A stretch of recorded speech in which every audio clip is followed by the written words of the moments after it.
Mill-Ġermanja biss iżuru pajjiżna mal-137,000 turist. Dan ifisser li 10% tat-turisti kollha li jiġu Malta huma Ġermaniżi.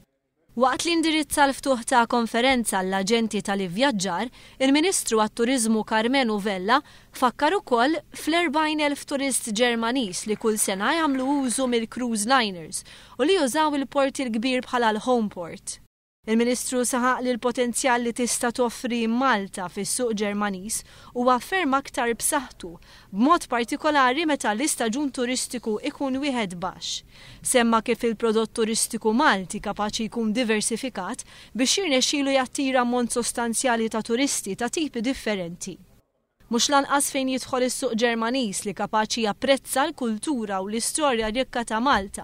Carmenu Vella tkellem ukoll fuq l-importanza ta' ħidma kollettiva biex is-suq Ġermaniż jerġa' jieħu postu fejn jidħol ranking tal-aktar swieq li jiġġeneraw turiżmu f'Malta, hekk kif preżentament jinsab fit-tielet post. Qal il-Ministeru flimkien mal-Awtorità Maltija Turiżmu se jkunu qed jaħdmu flimkien biex isaħħu jtejbu l-aċċessibilità mal-Ġermanja b'mod partikolari minn ċerti reġjuni u appella lill-aġenti tal-ivvjaġġar preżenti biex ikunu ambaxxaturi ta' Malta u jippromuovu u jbijaw lil pajjiżna bħala destinazzjoni turistika lil klijenti tagħhom.